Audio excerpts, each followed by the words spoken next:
perbedaan hasil survei, realitas survei itu kan.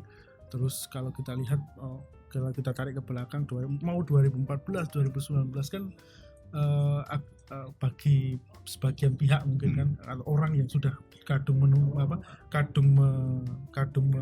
memilih itu kan atau kadung mendukung seseorang itu kadang-kadang jadi lo ini beda, terus ada persepsi bahwa ini lembaga surveinya yang ngaco gitu. Nah, ini nggak bisa nih buat justifikasi. Kadang-kadang ada statement kayak gitu. Ini nggak bisa buat justifikasi dengan populasi kita sekitar 200 sekian juta orang gitu kan. Dengan 200 kok cuma 1.000 gitu ya. Pemilih gitu Mas yang ada di Indonesia. Sebagai pelaku. Jadi gini, pelaku survei itu bagaimana? Biasanya kan kalau kita mau turun survei, kita kan ada surveyor tuh banyak se-Indonesia. Biasanya kita latih dulu. Di dalam pengantar latihan kan mereka juga kadang-kadang skeptis nih. Bisa nggak sih menggambarkan realitas? Iya. Kita biasanya pakai analogi ini. Kalau Anda pernah masak? Sering kan? Masak sop misalnya, masak sop. Laki-laki yang suka memasak. Ya, saya juga suka masak. Kalau kita masak, itu kan kalau kita mau dalam satu kuali gitu, sup gitu, kita mau tahu rasanya sup itu, apakah bumbunya sudah lengkap, sudah pas asinnya macam-macam atau manisnya. Kita kan tidak harus minum semuanya kan. Kita cuma ambil satu sendok. Nah itu sebenarnya analogi survei semacam itu. Kalau itu dilakukan secara random, itu akan menggambarkan. Dan gini, saya perlu kasih tahu bahwa survei opini publik semacam ini untuk politik di kita mungkin baru dimulai mungkin ya pada saat reformasi tahun 99. Sudah ada lembaga survei namanya LP3IS ketika itu. Itu sudah melakukan quick count secara terbatas. Lalu kemudian semakin marak pas 2004 ya, ada Pak Saiful Mujani misalnya, bahkan sebelum LSI didirikan itu sudah ada PPIM, Pusat Studi Islam dan Masyarakat, yang melakukan survei opini publik juga. Dulu yang terkenal memang LSI ya. Lembaga Survei Indonesia itu didirikan oleh pendiri SMRC kan, Pak Saiful Mujani. Itu di kita. Tapi di luar negeri, di Amerika misalnya, itu sudah dimulai 200 tahun lalu. Tahun 1824 ada lembaga namanya Telegram Messenger. Itu melakukan survei terbatas, memprediksi bahwa pemilu Amerika Serikat saat itu Andrew Jackson dengan John Adams, itu dia memprediksi bahwa Andrew Jackson akan menang. Iya benar. Tapi akhirnya kemudian menang dulu. Tapi kemudian di selanjutnya ya Mas ya. Iya, kemudian ada reality digest atau apa gitu namanya, saya lupa. Kemudian juga melakukan survei semacam itu. Jadi mereka sudah melakukan itu 200 tahun yang lalu. Kita masih perang. Kita baru. Jadi menurut saya wajar juga kalau orang masih ragu terhadap lembaga survei sekarang kan relatif baru lah. Tapi kalau di luar itu bukan hanya dilakukan, misalnya SMRC sekarang ada survei telepon itu mingguan.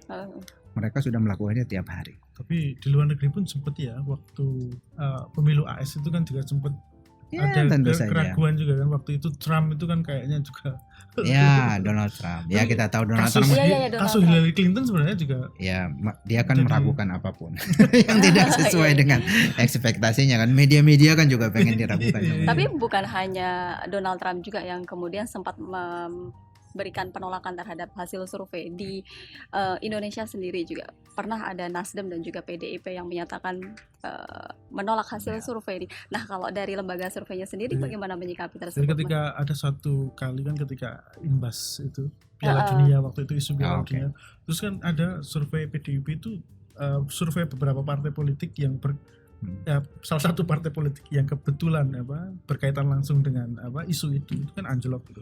Dan suatu saat kita kan pernah tanya kepada elit partai politik itu, Pak, menurut lembaga survei A, lembaga survei B, lembaga survei C, suara elektabilitas suara Bapak PDI itu turun. Nah, elit politik itu balik menanya kepada wartawan, bilang gini, loh itu lembaga survei versi mana?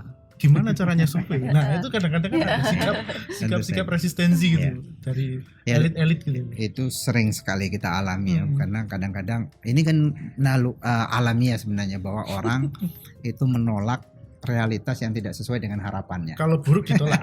Kalau benar Dan umumnya begitu ya, ya. Kalau menguntungkan ya, kan. mereka kan manusia juga, Iya. mereka berharap, mereka mungkin sudah kerja, ternyata realitas menunjukkan hal yang lain ya, itu tentu saja biasanya ada resistensi. Tapi menurut saya sekarang ini sejak 2004 ya, dulu 2004 juga masih sedikit lembaga yang melakukan survei, salah satu yang sedikit itu ya, bahkan saya nggak tahu ya apakah ada lembaga lain selain lembaga survei Indonesia ketika itu, tapi yang paling populer ketika itu LSI, itu juga banyak ditolak ketika di dalam survei LSI itu nama SBY paling unggul gitu ya.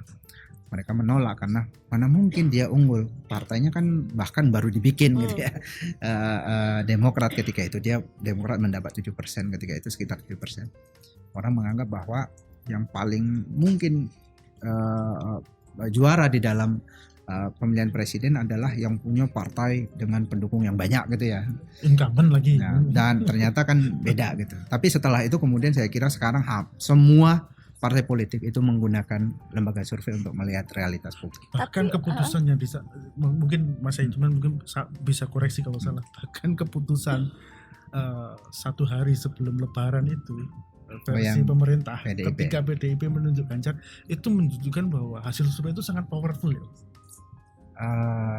Karena kalau kita lihat kan memang salah satu pertimbangan Bu Megawati itu kan ya sekarang. Jadi sebenarnya yang powerful itu sebetulnya publik, rakyat. Jadi lembaga survei ini hanya memotret realitas publik. Jadi ketika pemilihan presiden itu sudah dilakukan secara langsung di mana publik bisa memilih. Jadi di sini kekuatan publik menjadi lebih dominan dibanding dengan elit.